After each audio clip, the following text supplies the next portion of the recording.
A is to B is to C is equal to 2 is to 3 is to 4 எனில் 1 by A is to 1 by B is to 1 by C is equal to என்ன கேட்குறாங்க racial ப்ரொபோர்ஷன்ல இந்த model some கேட்டாங்களா so இங்கே 2 is to 3 is to 4 இருக்கு இதை A is to B is to C ன்னு எடுத்துக்கலாம் இந்த 1 by Aக்கு இந்த A வேல்யூ விட்டுட்டு Bயும் Cயும் மல்டிப்ளை பண்ணோம் ஸோ அப்போ இங்கே என்ன இருக்கு 3 இன்ட்டு 4 3 இன்ட்டு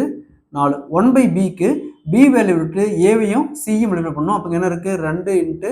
4 அடுத்து 1 by Cக்கு C வேல்யூ விட்டு ஏவையும் பியும் மல்டிப்ளை பண்ணோம் அப்போ என்ன இருக்கு 2 இன்ட்டு 3 ஸோ இதில் காமனாக வகுக்கக்கூடிய எண் எதாவது இருக்குன்னு பாருங்க 2ஆல் கேன்சல் பண்ணலாம் இங்கே 2 போயிடும் இங்கேயும் 2 போயிடும் இங்கே 4 2ஆல் கேன்சல் பண்ணால் 2 ஸோ இதுக்கு மேலே காமனாக வகுக்கக்கூடிய எண் எதுவும் இல்லை இப்போ 3 இன்ட்டு 2 6 ஸோ இங்கே 4 இருக்கு இங்கே 3 இருக்கு அப்போ 1 by A is to 1 by B is to 1 by C is equal to 6 is to 4 is to 3 option C is the correct answer. இதே மாதிரி இந்த சம் பாருங்க 1 by X is to 1 by Y is to 1 by Z is equal to 2 is to 3 is to 5 எனில் X is to Y is to Z is equal to என்ன கேட்குறாங்க இந்த ரெண்டு சம்மும் ஒரே சம் தான் ஸோ இந்த 2 is to 3 is to 5 நம்ம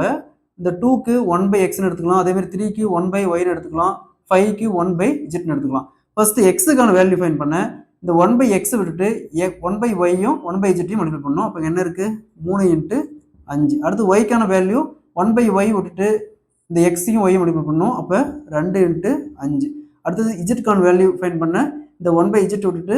எக்ஸையும் ஒய்யும் multiply பண்ணோம் அப்போ 2 இன்ட்டு 3 நெக்ஸ்ட் காமனாக வகுக்கக்கூடிய எண் ஏதாவது இருக்குன்னு பாருங்க எதுவும் இல்லை ஸோ அப்போ 3 இன்ட்டு 5 15 2 இன்ட்டு 5 10 3 இன்ட்டு 2 6 ஸோ அப்போ x is to y is z equal to 15 is to 10 is to 6 option D is the correct answer